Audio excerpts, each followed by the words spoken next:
Hello, and welcome to Grand Dukes of the West. Episode 36, Bedford, Bourges, and Beyond.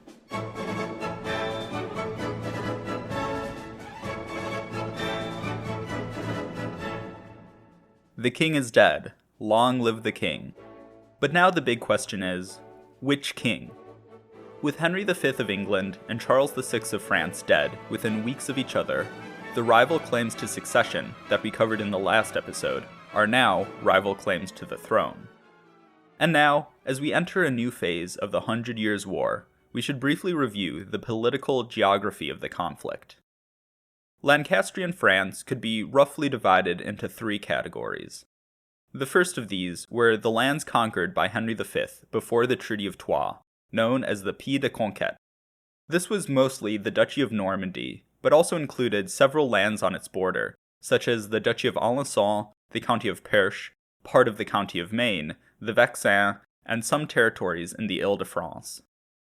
These lands were under the most direct English rule, and had formed the personal domain of Henry V after the Treaty of Troyes. Consequently, the second part were the treaty lands, the regions which recognized the Treaty of Troyes, but had not been outright conquered by the English. The treaty lands were generally the rest of France north of the Loire, apart from Orléans, Anjou, parts of Maine, and Brittany, or, in other words, the rest of the Ile-de-France, Picardy, Champagne, and the lands of the Duke of Burgundy. The territories of Philip the Good were technically a part of the treaty lands, but they were certainly not treated the same due to the power and influence of the Duke. And, in many ways, Philip was an equal to the Lancastrian regime, rather than a vassal. At this point, the Duke of Burgundy controlled Burgundy, of course, but also the counties of Flanders and Artois, as well as a significant part of Picardy and other territories which had been gained by John the Fearless, such as Mâcon, Auxerre, and Tonnerre on the border of Burgundy. Also within the Burgundian sphere of influence were the counties of Saint-Pol, Nevers, and Rethel, which were ruled by cadet branches of the House of Burgundy. Finally, there was the Pale of Calais in the north and English Guienne in the south, or at least what remained of it. What had once been the sprawling Duchy of Aquitaine was by 1422 a modest duchy which took up France's southern Atlantic coast. Guienne was still owned by the English, but was neither conquered territory nor treaty territory. While Guienne had been the focus of much of the first half of the 100 Years' War, now northern France was the priority of the Lancastrians.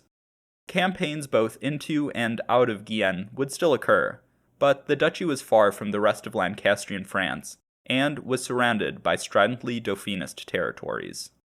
And speaking of Dauphinist territories, let's explore the half of France that considered the Dauphin to now be Charles VII. As a quick side note, I will continue to use the terms Dauphin and Dauphinist over the next few episodes, even though Charles now claimed to be king, as he was still often referred to as the Dauphin, even within his own party. His lands were, for the most part, France south of the Loire River, apart from Guienne. The core of Charles's territories was his personal appanage as Dauphin, the duchies of Berry and Touraine and the county of Poitou. He set up his court in Bourges, the capital of Berry, and many important governmental functions were based there and in Poitiers, the capital of Poitou. Many in Lancastrian France, eager to point out that they held the capital, referred to the Dauphin's territories as the Kingdom of Bourges, painting it as provincial and apart from the true Kingdom of France. But the fact of the matter was that half of France was a part of the Kingdom of Bourges. In addition to Berry, Touraine, and Poitou, Charles also held the Dauphiné, which, while technically in the Holy Roman Empire, did border the other Dauphinist regions of Languedoc and the Lyonnais. To the south of Dauphiné, and also technically in the HRE, was Provence, which was owned by the House of Anjou. The Angevins also controlled Anjou and Maine, which were mostly north of the Loire and exposed to the English. Maine was partially occupied already, and Anjou was under threat, so the Angevins were fierce supporters of the Dauphin, as they stood to lose much to an English victory. The Dauphin had also married into the House of Anjou, and had been raised in part by his mother-in-law, Yolande of Aragon. And as Charles had a turbulent relationship with his own mother, Yolande ended up serving as the Dauphin's main maternal figure. The Kingdom of Bourges was also supported by most of the other princely houses of France, such as the House of Bourbon, whose lands were mostly southwest of Burgundy, the House of Orléans, whose lands were along the Loire and very exposed to the English, and the House of Alençon, whose lands had already been conquered by the English and made up a significant part of the Pays de Conquête. Now, I know that I just dropped a lot of place names, so if this all leaves you confused, I'd suggest checking out the website, granddukesofthewest.com, as I will be including a map with this episode that breaks down the division of France. The Kingdom of Bourges and Lancastrian France were in many ways separate kingdoms. Just like in earlier parts of the Civil War, both Lancastrian France and the Kingdom of Bourges had their own governments, but now the gulf between the two halves of France was growing deeper. With the Treaty of Troyes, the Civil War and Hundred Years' War had merged into something that was both foreign and domestic. Jonathan Sumption writes of an iron curtain descending between the two. Quote, "Movement between the two sectors was strictly forbidden and increasingly dangerous. In Paris, households were required to report arrivals from the rebel provinces. They were liable to be summarily thrown in prison. In the Dauphin's territories, residents found to have visited Paris were held as prisoners of war. Travelers were stopped on the roads and at city gates. Letters were intercepted, and the messengers punished.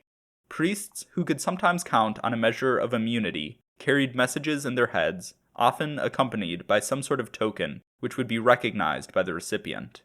Parents and children, spouses and siblings, sweethearts and lovers, business colleagues from different obediences met surreptitiously and then petitioned for pardons. Legacies from parents and friends in one sector were confiscated by authorities in the other. It had been possible to hope in earlier crises of the Civil War that the storm would pass. But for many Parisians scattered through the French provinces, Burgundians who had fled before the June days of 1418, or Armagnacs who had fled afterwards, and for others who had been simply in the wrong place at the wrong time, it was becoming horribly clear that their exile was permanent. If you've been following along, you might have noticed that I left out the Duchy of Brittany, and that is because, at any given time, it could be considered a part of either Dauphinist or Lancastrian France. The Duchy of Brittany had always been among the more independent regions of the Kingdom of France, and one that had often had its own relationship with England. John V, the Duke of Brittany, had done his best to stay neutral in the Armagnac-Burgundian Civil War, and had had his own treaty of neutrality with England for years. But now, neutrality was much harder to maintain. John V refused to sign on to the Treaty of Troyes in 1420, but that didn't mean that he wanted to join the Dauphinists wholesale. John V and John the Fearless had been personal allies for much of their lives, despite their occasional opposition in France. And so, the Duke of Brittany, who had presided over numerous negotiations between the Dauphinists and the Burgundians, was incensed at the events on the bridge of Montereau. He had been willing to help the Dauphinists launch an attack against the English in 1419, but after the murder of the Duke of Burgundy, he had revoked his aid and closed Brittany's ports to the Dauphin and his allies. So in early 1420, a conspiracy arose in the Dauphin's court. Many Bretons in Bourges, such as Tanguy du Châtel, resented John V and decided to throw their support to the Duke's rivals in the duchy, the House of Penthièvre. Even after all these years, the scars of the War of Breton Succession still ran deep, and Olivier, Count of Penthièvre, the grandson of both Charles of Blois and Olivia de Clisson, was determined to reassert his family's claims to the duchy. Olivia and his allies schemed to imprison John V and seize the duchy with the blessing of the Dauphin.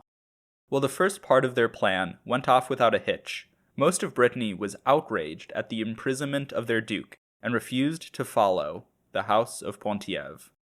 The Duchess of Brittany, one of the Dauphin's sisters, took the lead in resisting the Penthièvres.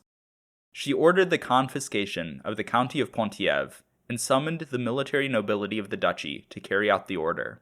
A large Breton army was soon assembled and swept through Penthièvre, causing Olivier to flee Brittany, taking his prisoner with him. Eventually, the now in name only Count of Penthièvre agreed to release the Duke of Brittany in exchange for the restoration of his lands in the duchy. But while the Duke agreed to this, the estates of Brittany refused to restore Ponthièvre to the rebel count.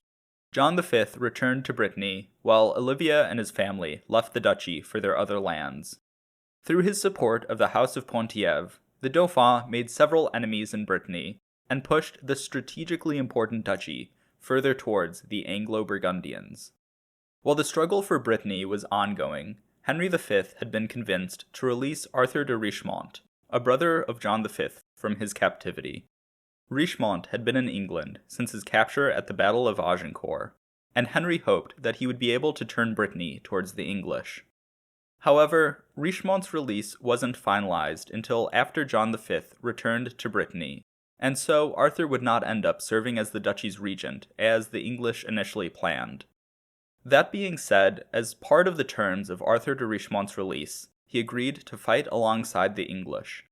This was a valuable gift for Henry, as Richemont was both a capable commander and was one of the most successful recruiters of his day.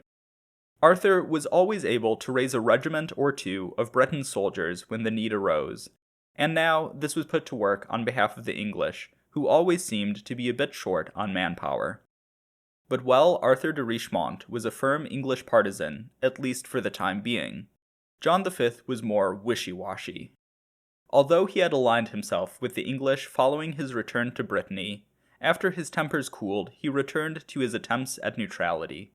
The Duke of Brittany refused to ally with the English outright, but still remained aloof from the Dauphinists. As one side would gain or be set back, the Duke of Brittany would signal that he was ready to change or assert his allegiances. But he always tried to stay out of the war as much as possible. He cozied up with Charles after the Battle of Bourges, and his other brother, Richard, began leading Breton soldiers for the Dauphinists, but then returned to the English after the fall of Meaux. So while Brittany was technically on the English side in 1422, the duchy was more neutral than anything else. The Duke of Bedford, the regent of Lancastrian France, in the name of Henry VI, saw an opportunity to consolidate his alliance with the Duke of Burgundy and bring Brittany further into the English fold simultaneously, and that opportunity was personified in Philip the Good's two single sisters, Margaret and Anne. We've had some dealings with Margaret already, as she had previously been married to Louis of Guienne, and after 7 years as a widow, Margaret's new husband was to be Arthur de Richemont. Reportedly, the former Dauphine was unhappy at the choice, as she considered Richemont to be below her station as a mere count, and a landless one at that. But Philip urged his sister to think of the importance of the Breton alliance to the House of Burgundy, and sent one of his counselors, Pot, to convince his sister of Richemont's merits. Pot argued that despite his current lack of territories, Arthur de Richemont was, quote, a valiant knight, renowned for his loyalty, prudence, and prowess, well loved, and likely to enjoy much influence and authority in France. These words were accurate and prescient, but maybe not in the way that Pot initially intended them to be. As, not to get too ahead of ourselves, but Richemont would eventually defect to the Dauphin, and would have much influence and authority in his court. The marriage between Margaret and Arthur would thus give the Duke of Burgundy a useful advocate in the Kingdom of Bourges over the coming years, but at the time, the match was meant to secure Richemont's allegiance to Lancastrian France rather than Bourges. Philip the Good was also eager to have his sister remarry, as the Duke of Burgundy was currently childless, and his wife, Michelle of France, had died a few months prior. At the moment, Margaret, as Philip's oldest sister, stood to inherit most of the Burgundian state, and if she had children, they might one day be the dukes of the mighty duchy. Anne, on the other hand, was to be wed to John of Lancaster, Duke of Bedford and Regent of France. The negotiations between Bedford and Philip for Anne's hand had been going on for a while now, and Anne didn't seem to show the same hesitancy for her match as her sister. Or, if she did, it wasn't recorded. As a part of the negotiations, Anne was named Philip's heir to the county of Artois and the Burgundian territories in Picardy if he were to die childless. As the terms of these marriages were being negotiated, Philip was also in talks with the Dauphin, once again held under the auspices of Philip's uncle, the Duke of Savoy.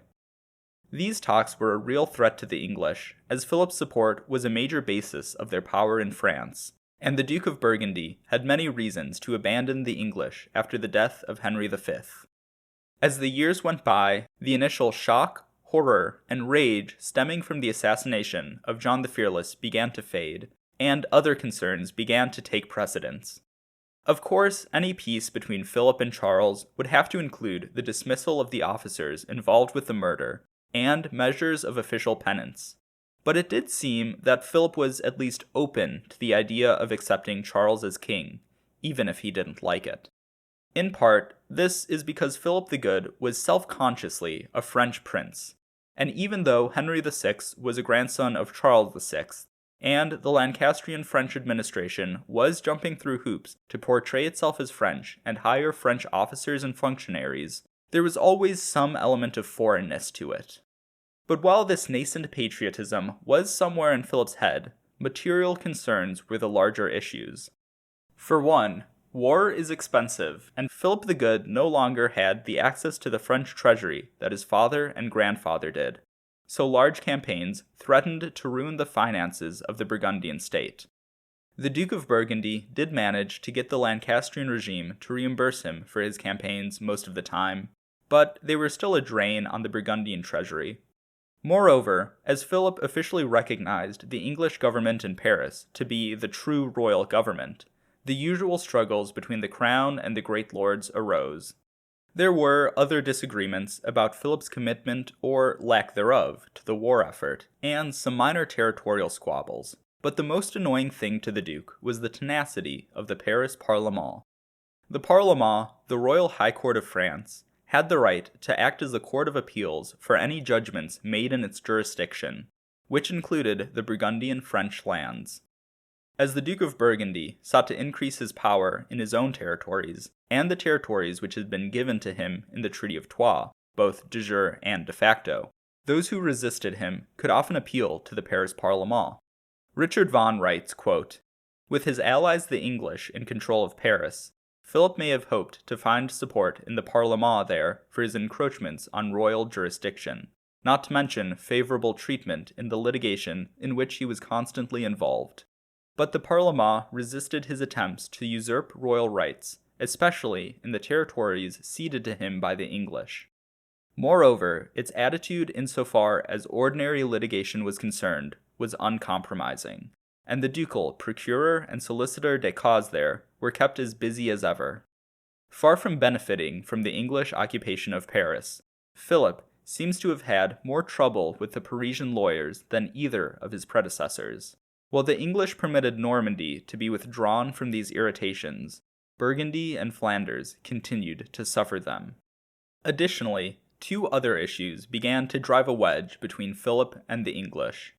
The first of these was the marriage between John of Bedford's brother, Humphrey, Duke of Gloucester, and Philip's cousin, Jacqueline of Bavaria.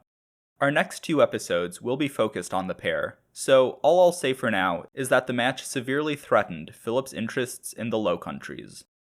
The second of these was the burgeoning English cloth industry. For centuries, England had been a major wool producer, but only produced cloth for domestic consumption. However, towards the end of the 14th century, that was beginning to change. With the rise of English cloth, the economies of England and Flanders moved from complementary to competitive. Now the clothmakers of Ghent, Bruges, and Ypres had to compete with English clothiers for both English wool and for customers. The rise of English cloth also had a negative impact on the finances of the English crown, as the tax on wool exports was one of the chief sources of royal income, but cloth was not taxed in the same way. Therefore, as wool exports fell and cloth exports rose, the English crown lost important revenue to fund their war effort. In many ways, the tensions between England and Burgundy can be summed up in the person of Humphrey, Duke of Gloucester. It is reported that Gloucester and Philip never got on personally, even before they became political rivals, and Gloucester's moves after the death of Henry V only increased their enmity. Humphrey's marriage and ambitions in the Low Countries were the first issue after all, and the Duke of Gloucester, seeing the Duke of Burgundy as a rival rather than a partner, made himself a champion of English cloth and stoked anti-Flemish sentiment in London. Gloucester was also in the midst of his own power struggle with his brother Bedford, and so saw no reason to temper his own ambitions, even if it threatened the Lancastrian project in France.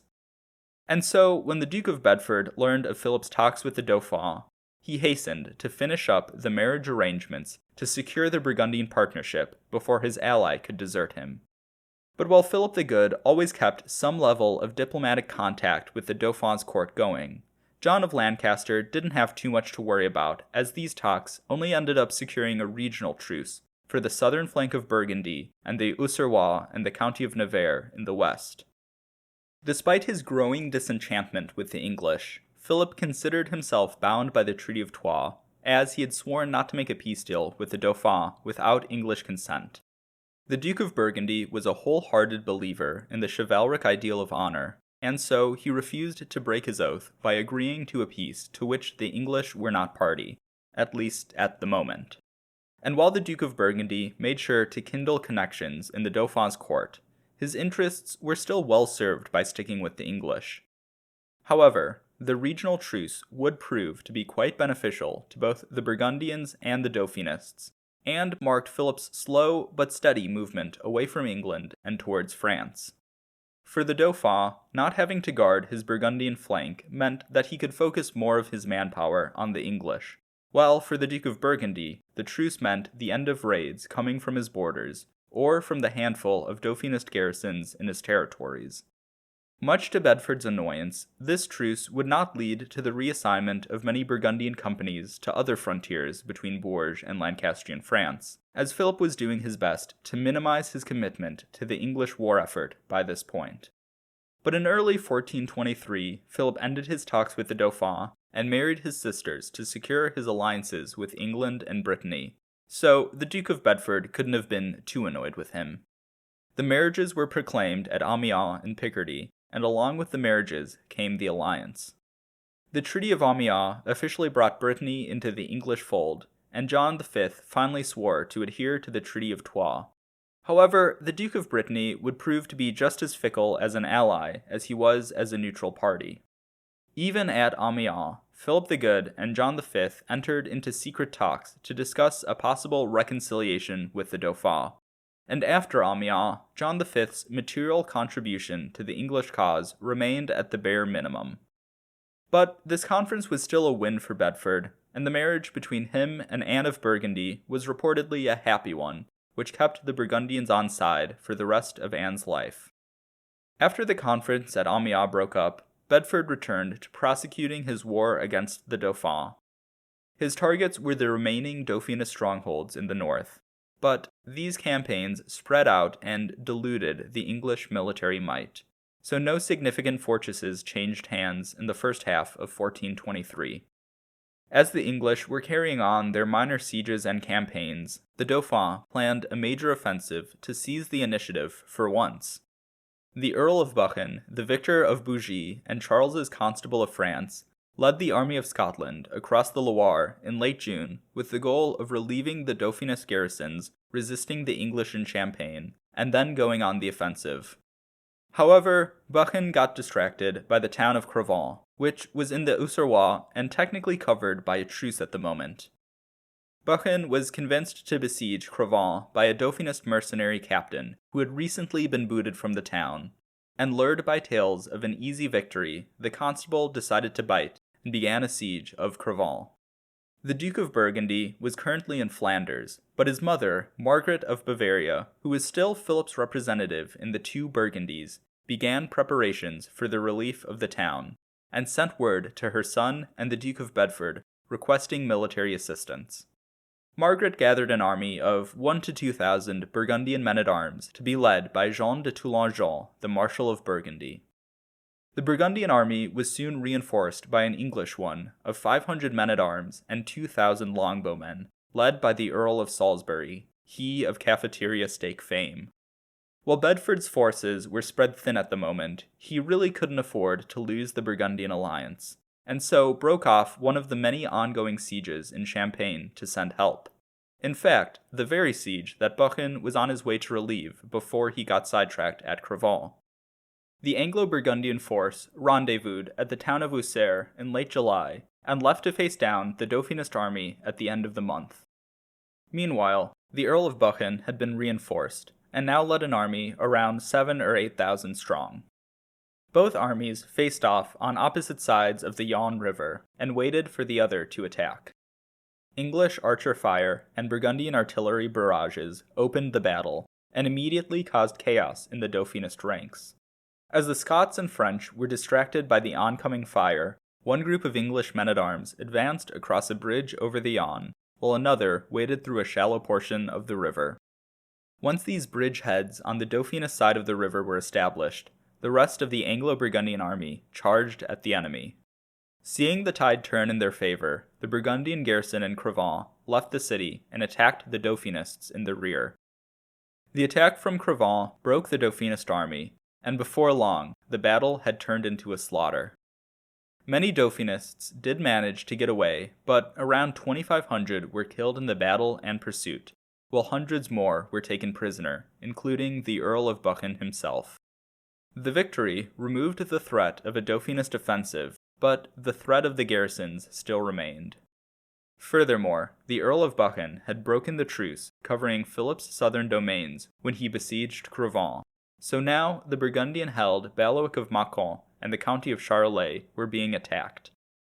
The Dauphinist forces in the region had taken advantage on the Burgundian focus on Cravant to take a number of forts in Mâcon, including the castle of La Boussière.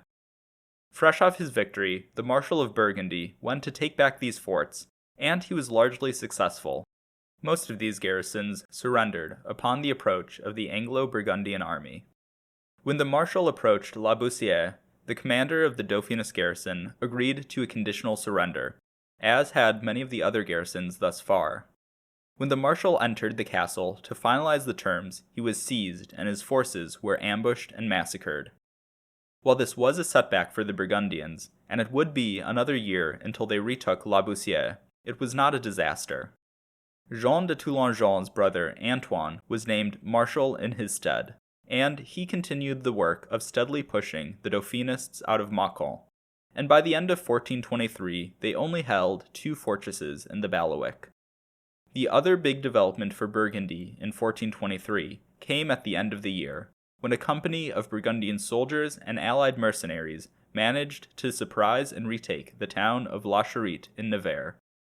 The town, which had been taken by the Dauphinist commander Tanguy du Châtel the previous year, guarded an important crossing of the Loire, and now that it was back in Burgundian hands, it could serve as a base to launch raids and attacks into the Duchy of Berry rather than the county of Nevers.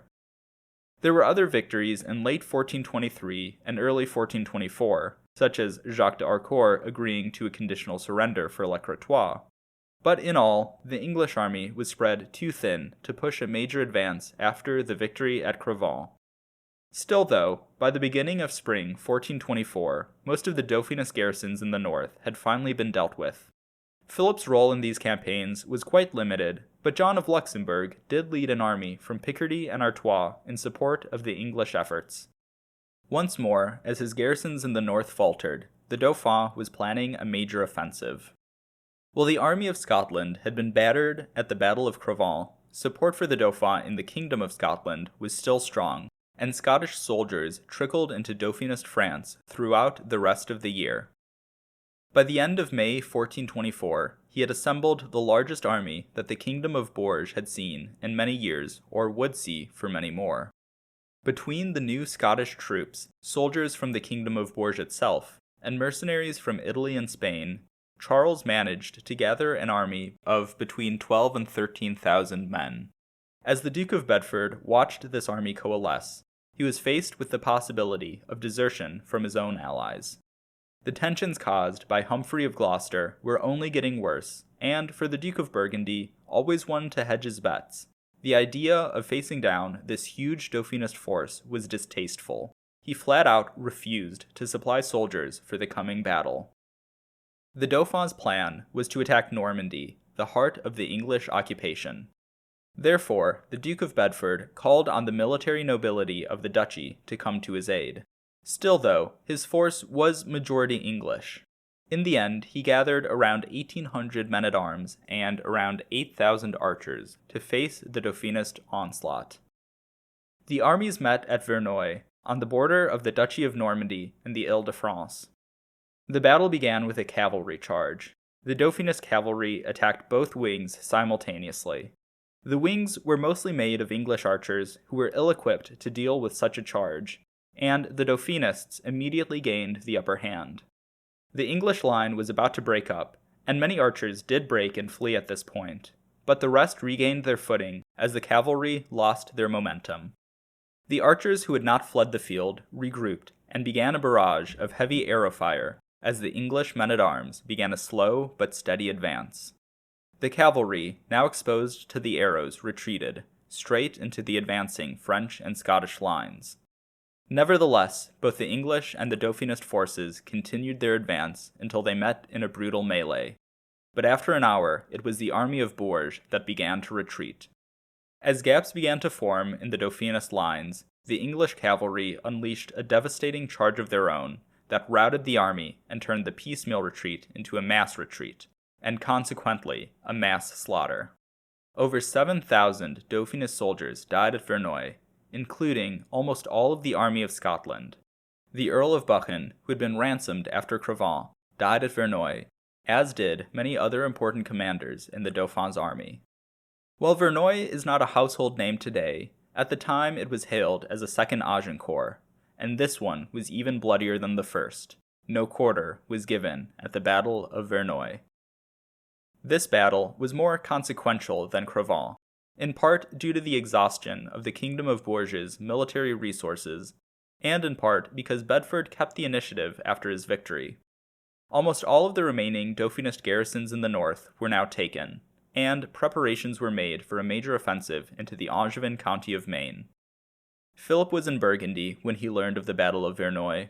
His mother had died a few months earlier, and he was currently in his home duchy, taking stock of the situation. The death of Margaret of Bavaria was not only an intense personal blow, but it also meant that Philip lost a trusted agent who had capably ruled and looked after the defense of the two Burgundies for over a decade.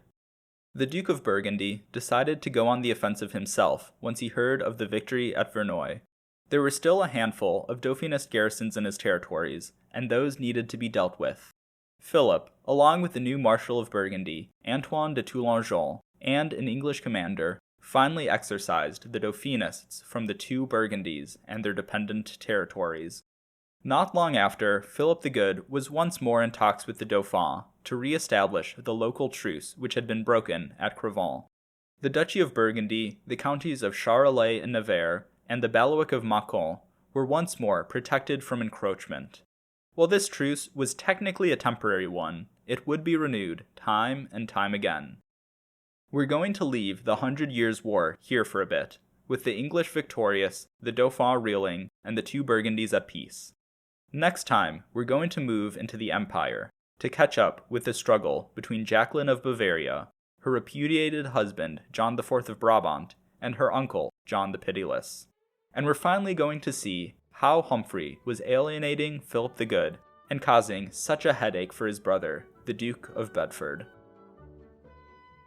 Thank you so much to my patrons, with an extra thanks to my newest patron, Eric, Comte de Couche, and to Christine, Duchesse de Nemours, Peter, Duc de Brancion, Elliot, Graf von Cravenstein, Anthony, Comte de Chateauneuf-en-Auxois, James, Graf von Temse, Preston, Comte de Saint-Fargeau, Mark, Comte de Meursault, Diana, Graf von Biersel, Mehmet, Comte Santerre, Chris, Comte de Semur, David, Graf von Bornum, Rosa, Comte de Germol, Elliot, Comte de Bussy-le-Grand, Quentin, Graf von Blasfeld, Tyler, Comte de Chamaret, Ian, Graf von Arenberg, and to my Knights of the Duchy.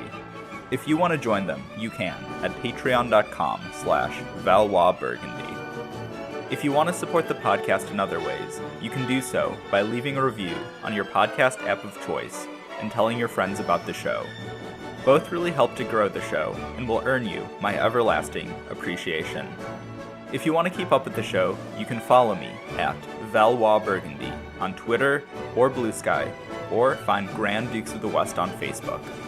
You can also email me at granddukesofthewest@gmail.com and check out the podcast website for maps, images, sources, and more at granddukesofthewest.com. Once again, thank you for listening.